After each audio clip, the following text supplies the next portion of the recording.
Now, what you've all been waiting for is our keynote speaker. It's a distinct pleasure for me to introduce our hooding speaker. Now, most of us are up here by the virtue of our office, but our keynote speaker is chosen by the students.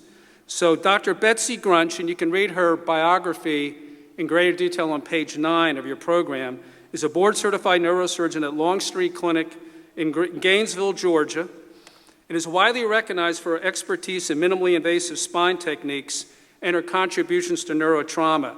She's a 2000 graduate of MCG. She did her neurosurgery fellowship, residency and fellowship at Duke. But the lesson here is that she's an MCG graduate. She went out of state to residency. I'm talking to you students.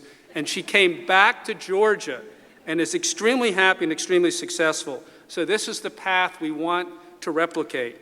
Her path to medicine is deeply personal, and I'll leave it to her to share that journey with you. She's been honored as a top doctor by Georgia Trend and Atlanta Magazine for several years and is recognized as one of Atlanta Magazine's Women Making a Mark in 2023. She's a familiar name to many of you, particularly the younger generation, and anyone who is savvy in social media. You may know her best as Lady Spine Doc Online, where she has more than 2.5 million TikTok followers, 2.45 million more than I have, so I'm envious. So Betsy, I want you to come up, Dr. Grunch, and the floor is yours.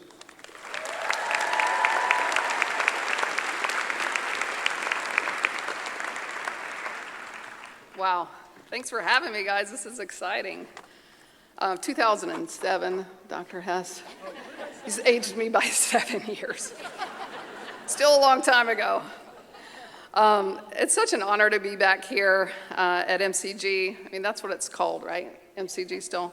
I think since I left here, this place has changed more names than a witness in federal protection. So I have to admit, walking back here into Augusta gave me flashbacks so vivid that I almost started sweating like it was an anatomy lab all over again. But 18 years ago, seems like a long time ago, I left this place with a diploma, a pager, yeah, we still had those back then, and a caffeine addiction. And today I returned with maybe a little bit less hair, more gray hairs, we can't tell because, you know, good thing up for hair coloring, and mercifully no pager. So I'd call that progress. But let me start with the obvious. It's truly an honor to be here today, not just as a neurosurgeon and a fellow physician, but as someone who sat exactly where you were almost 18 years ago, full of caffeine, dreams, and a deep, unwavering uncertainty and fear of the future. Back then, I never imagined that I would be up here giving this speech today. Honestly, I was just trying to survive morning rounds and not get yelled at by my chief resident. So I loved my time here in Augusta, all the drives down Washington Road, late nights in the library studying. But life has a way of surprising us. Since I graduated from this very medical school, I've been on quite the journey.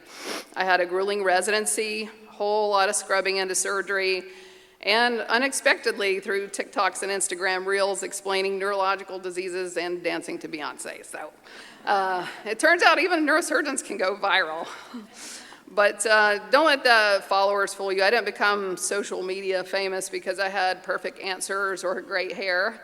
I just showed up as myself, honest, flawed, funny, or I think I'm funny, tired, very tired. And I talked about what it really means to be in healthcare, the sacrifice, the humanity, and the hope. And that's why I'm here today, to give you not just a highlight reel, but to really remind you of how powerful this profession is, how vital you are to the communities you'll serve, and how important it is to take care of yourself while you take care of others. Let's talk about medicine for just a moment, the real version, not the brochure. Medicine is beautiful, but it's also brutal. It asks for your mind, your heart, and many or most of your weekends. It demands precision and patience. It teaches you to carry the weight of uncertainty and grief, yet somehow still be gentle. I remember during my intern year, I was on call for 36 hours straight. I got paged at 3 a.m. for what turned out to be, wait for it, a Tylenol order. And I thought, this is it. This is the end. I didn't survive biochemistry for this, and I still had to look up the dosage for Tylenol, okay? But the very next call was the MRI results on a 3-year-old. He came in with nausea and vomiting. Mom couldn't control it at home, so she brought him into the ER because she thought maybe he had a GI bug. And I wish to God that's what it was. But the MRI showed that he had a medulloblastoma. And I had to tell the mom that her baby had cancer. I still remember to this day her wailing as she rolled on the floor when I told her the news. And that stuff sticks with you forever. I still remember that to this day. And that's the thing about this job. It will ask everything of you, but it will give back in ways that you can never imagine. You'll see life in its rawest forms, a mom holding her newborn for the first time, a cancer survivor ringing the bell, a tragic car accident victim that you tried to save but you just couldn't, a patient who remembers your name, not because of what you prescribed, but because you listened when they were scared.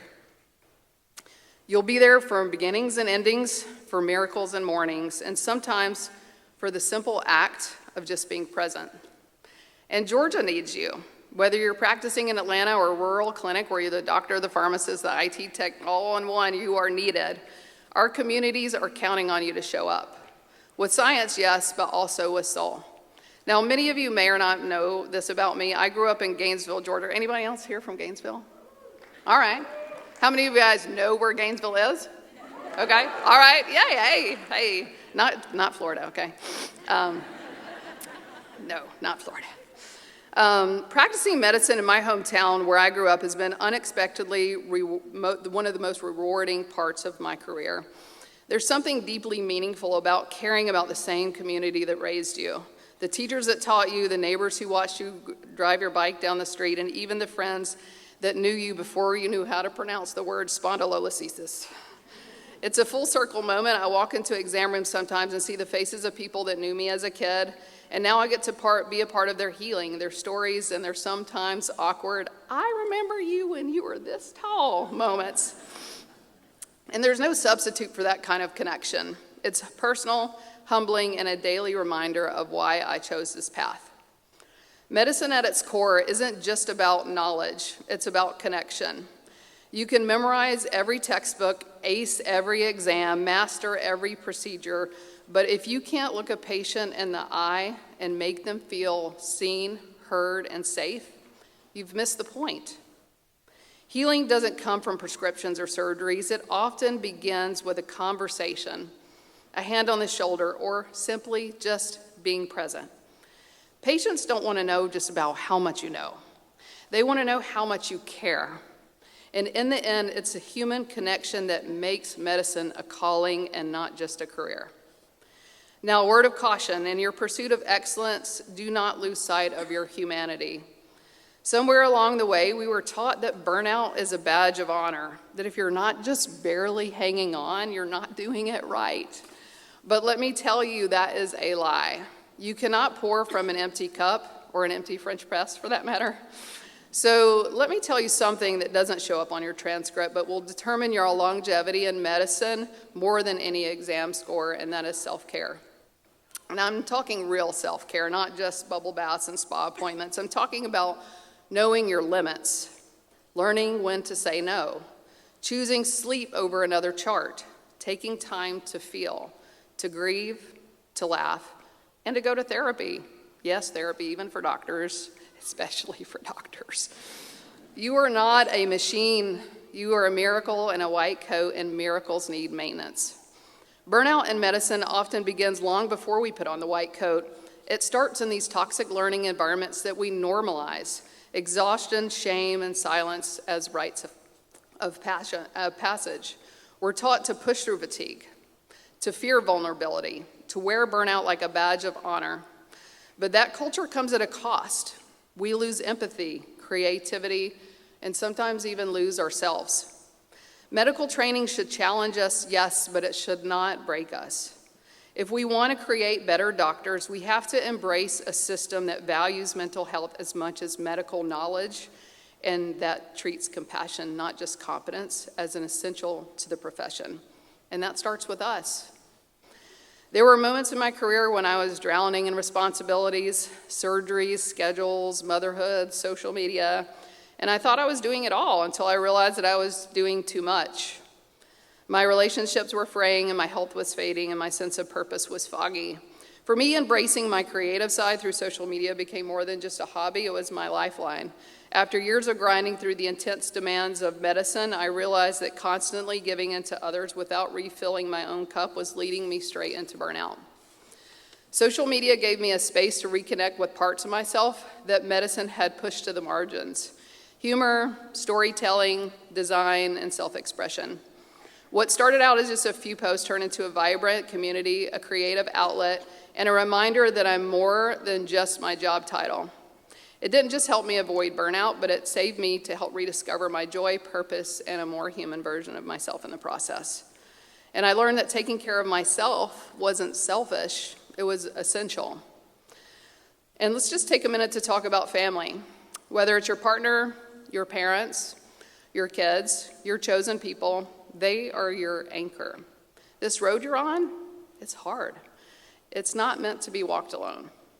There were times when I came home from the OR emotionally wrecked, unsure if I made the right call, and it was my husband who reminded me, you are not your outcomes, you are your effort, and you are your heart. Don't shut the people out who love you just because you're busy. Let them in, let them hold you. Celebrate with them, cry with them, call your mom. Trust me, she misses you.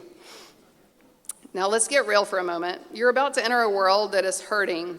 Healthcare is fractured, patients are frustrated, and providers are burning out. And the headlines don't necessarily make it look pretty, but you are the hope. You are the generation that will heal not just individuals, but systems. You are bold. You are aware. You are unafraid to ask, why are things this way, and how can we change them? And this is what gives me faith. I've seen young doctors in Georgia start mobile clinics for underserved communities. I've seen medical students launch mental health initiatives in their hometowns. I've seen global partnerships form to train surgeons in places where there were none. You are not just stepping into a career, you are stepping into a calling. And yeah, it's hard, it's complex, it's humbling, but it's one of the greatest privileges on earth. Because where else do you get to walk into a room and make someone feel seen, heard, and human? Just by being there. Where else do you get to witness the triumph of the human spirit day after day? Class of 2025, you are not defined by your GPA, your specialty, or how many letters are after your name. You are defined by how you show up when it matters the most. Show up with heart. Show up with humor. It's okay to laugh in the hospital. Laughter heals too. Show up with boundaries. Show up with your whole imperfect, brilliant self. Before I go, I want to leave you with a prescription, no copay required. Take one deep breath every morning before you check your phone. Administer daily doses of gratitude, even in the chaos. Apply empathy liberally to your patients, to your colleagues, and to yourself. Repeat the mantra, I am enough, as needed, which is often. And refill your joy, because joy is a medicine too. So today I celebrate you for surviving medical school, for choosing this path, for daring to care in a world that desperately needs healing. As I stand before you today, I'm reminded of how far we've come, both as individuals and as a collective. You are now part of a legacy that extends far beyond this institution, one that's defined by resilience, compassion, and an unwavering commitment to serving others. You're not just entering a profession, you're entering a calling. The road ahead of us may be long and at times challenging, but remember, you are not alone. Lean on the community that you've built here, continue to nurture your curiosity, and always, always prioritize the human connection as the heart of medicine. As an alumnus and someone who has walked this path, I can say with confidence, you have everything it takes to make a lasting impact, to change lives, and to shape the future of healthcare. Your journey is just the beginning, and I can't wait to see where it takes each and every single one of you. So thank you, and go be the doctor that your younger self has dreamed of, and your future patients will never forget.